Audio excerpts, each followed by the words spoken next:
throw more light on the finer tenets of social returns, value creation, impact, evaluations, I invite Paresh Prasnas, Head Piramal Foundation, to share his experience with us and also his insights on how to make our efforts more impactful.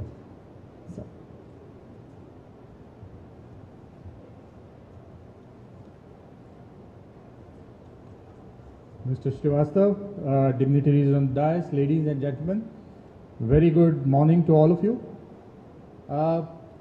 I think I will just carry on to touch upon some of the points that the anchor spoke about, and also to carry on from what Mr. Kalra spoke about in his opening remarks.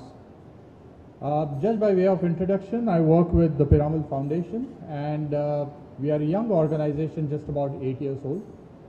Where we today exist, we envision ourselves in playing a transformative role in the 3 areas that we work in, which is primary healthcare, in improving quality of education in government schools, and in providing safe drinking water in a decentralized mode, and by creating high impact solutions and by creating partnerships. I think we touched upon impact and measurements and social return, pretty, I think, wide-ranging terms. But what really makes this happen? What really makes impact happen? What really leads to the kind of returns that all of us are looking for? And I'll just add a couple of perspectives to what Mr. Kalra spoke about and carry some of those thoughts further. I think very rightly he pointed out that today the government invests maybe something like 600,000 crores in the social sector. And here we are talking about 20,000 crores to CSR. And if you put all the grant money that comes in through aid agencies, international donors and everything, I guess we really account for something like 3% of what government is investing in the social sector. And what can really 3% achieve? I think Mr. Kalra used a very nice word. He used the word software. There's hardware and there's software. I think our approach at the Piramal Foundation also has been that if we really have to create an impact, if we really have to make government programs go further, we really need to invest in software. And to me, innovation that all of us keep talking about in the CSR space today is really innovation focused on creating software. Now, what software are we really talking about? We are really trying to create solutions which can deliver change and which can deliver discontinuous change in any of the sectors that you might be involved in. And how do you really create that kind of innovation? We have seen that over the last 65 plus years, what governments have done have not really solved the problem completely. I think it really comes back to CSR and folks like us to create solutions which can add on to what governments are trying to do. And how do you add on to that? How do you really create that software? And which is where the role of innovation comes in. If I have to give you a couple of examples, in the water space where we work in villages and communities, our team over the last 6 years has developed solutions which provide remote monitoring, provide water ATMs that some of you may have heard about. In the healthcare space, we have invested a fair amount of our time and effort in creating remote solutions for providing primary healthcare solutions, either through telemedicine or through health helplines.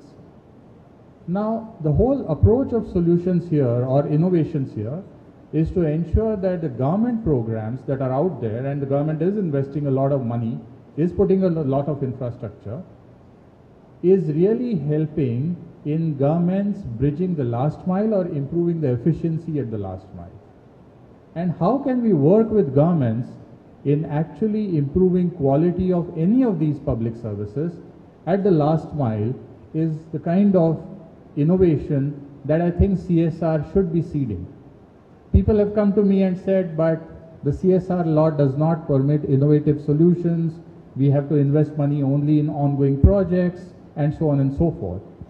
But I'm sure if you talk to others in this room who are adopting that innovative approach, you will see that that is very much possible.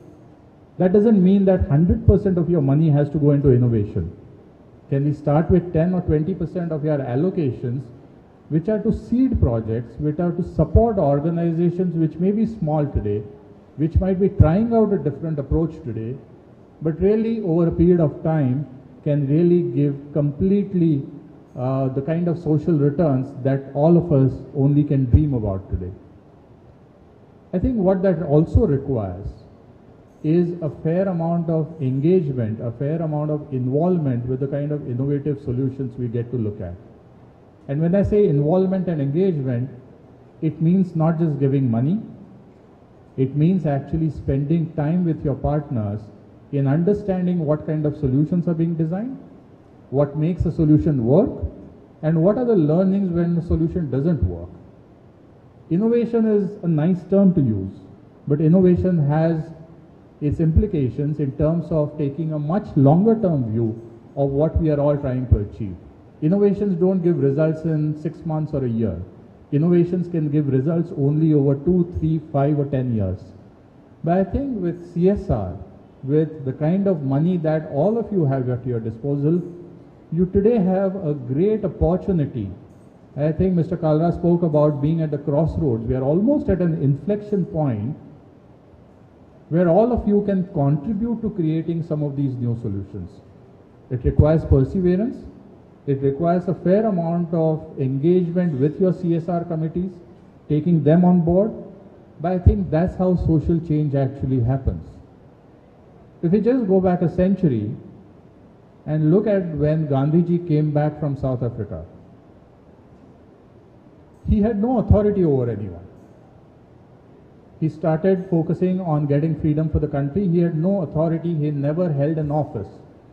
But the whole country followed him through to freedom in 1947.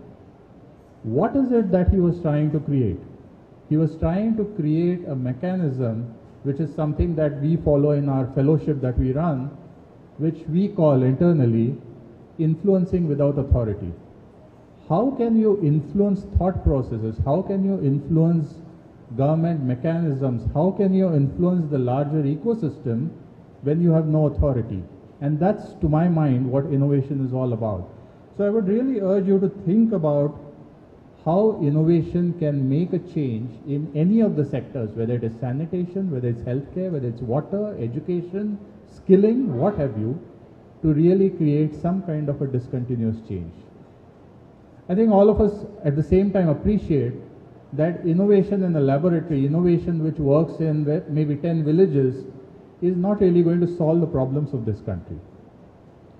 So I think another theme of the conference, and which really takes us back to how do we create impact and how do we really create measurable impact, is innovation has to work only in application. So what I call personally applied innovation. Innovation that works in a lab is fine, but innovation that works at scale is the only one that can really solve the problems of our country. And how do we make that happen? I think that brings me to the second theme of the conference, which is all about collaboration. I think when we talk about collaboration, when we talk about partnerships, most of the time we end up talking about public-private partnerships, and nothing wrong with that. Today, for instance, 90% of the work that the Piramal Foundation does in the 3 spaces that I spoke about is in public-private partnership working with governments. Because as I said, we believe that we have a duty, a model that can help governments deliver better. The ultimate success of any of these collaborations is when, again, I think Mr. Kalra touched upon it, when the government takes over these programs and starts running them as their own programs, and you as a CSR partner move on to something else. I think that is the biggest success of any partnership. But there's another partnership that I really want to touch upon today, and which is something which all of you will relate to, but unfortunately, and after having spent about 30 years in the corporate sector, I don't see happening enough in this sector, is a second version of a PPP. And the second version of a PPP for me is really a private-private partnership. How many of us are really getting together to work together to solve the kind of problems that all of us are faced with? I think there is a beginning that we have seen, And when we talk about a private-private partnership, it's not really just at a project level. Yes, that is important. I think we need to collaborate and work together very, very well. But I think some of the other examples which I would like to quote here is alliances that are happening really at a sectoral level. Mr. Kalra's organization, the Reliance Foundation, is part of an alliance which focuses on maternal and child health, working with USAID, the Tata Trust, and an international organization called ASMAN. We have been part of an alliance which is focused on maternal child health, working with USAID, the Kiowa Trust of the UK, and with DASRA. The Tata Trust recently, about 2 months ago, launched the India Health Fund, which is focused on tuberculosis and malaria. Now, the reason why I'm mentioning some of these examples is because unless we create these alliances, and alliances which are really dreaming big, not just solving a local problem, but trying to solve a problem which afflicts the nation, tuberculosis, malaria, maternal health, child health, and so on and so forth. I think we can go on and on. We are not really going to be solving the problems completely. One of the best examples that all of us know of is polio eradication. What happened between the work that was done by Mrs. Birla, the Rotary Foundation, the government itself, and many other partners has today eradicated polio from the country. And what does it take to create those kind of partnerships amongst private players, with government being on the table, with international foundations, to really address problems at a sectoral level? I think most times when we talk about partnerships, we end up talking about partnerships which involve money, funding partnerships. And that's what NGOs and corporates most of the time think about. I think besides alliances that I spoke about, there are other partnerships, for instance, that we are getting involved in. We have partnerships for technology. So how do you really use technology and the best of breed and cutting edge technology to address some of the issues of scale and some of the issues of reaching remote corners of the country? So we work with some of the leading tech partners in creating these solutions in health, in water, and so on and so forth. Knowledge partnerships. I think generally by and large we have seen in India that we are very poor in documenting some of the work that we do. We do a lot of good work, but we don't document that, and then we don't get insights from that documented work. How do we create bodies of knowledge that others who are interested in investing in these sectors can really make happen? So for instance, in Piramal Swasth, our healthcare initiative, we work with the World Diabetes Foundation in Assam in really saying what is it that can help create awareness and prevent diabetes for large parts of rural population. In Sarvajal, our healthcare initiative, we have worked with the Delhi Jal Board. We are working with a municipal authority as part of a smart city concept in saying how can some of these models be applied even in an urban context. Now, one is implementing it on the ground. The other part is really then capturing that knowledge, documenting it, and then from the data that we are collecting every day, really getting insights in what is working and what is not working. Because I think what is of value at the end of the day is if you have to solve these problems, we have to learn from where we fail, and failures will happen, especially if we are innovating, there will be failures. But I think as Einstein said, I have found 1,000 ways that things don't work. And how do we really apply that in the kind of work that we are doing is something that all of us really need to deeply think about. I think forums like these, conferences like these really provide a great opportunity to really seed some of these thoughts for all of us to get together and really debate about what can be done at a sectoral level and not just at a project level. Projects are important. They establish a proof of principle. They show what works and what doesn't work. But from a project level to really addressing these problems across the country, we saw in the CSR report that 15% of the money comes into Maharashtra. Does Maharashtra need so much of money? Or is it the Northeast? For instance, we saw that the Northeast has no contribution in CSR. Or we saw the upper reaches, the northern regions have no presence of CSR. Now, are we saying that these states don't require CSR funding and the kind of interventions that all of us are capable of? Now, that is innovation of a different kind. Your solutions may have to be tweaked in a geographical context. If you're working in maternal health, one of the things which is of huge challenge facing the country, for instance, and which happens in the Northeast or in most states, is tribal health. Maternal mortality in tribal areas, and tribal areas or tribal communities make up almost 10% of India's population. Maternal mortality, I'll just give you an example before I end my talk. Maternal mortality in tribal areas tends to be almost 2.5 to 3 times our national average of 170 deaths. But if we can move the maternal mortality in tribal areas, just imagine we can actually move the national averages positively. Now, how do we make that happen? It requires us to sit down and figure out what kind of solutions or how can our existing solutions be adapted to make them work in tribal belts for maternal mortality, for drinking water, for nutrition, and so on and so forth. But I think that's where collaboration, the power of the collective comes in. And I really urge you to think about what can we do.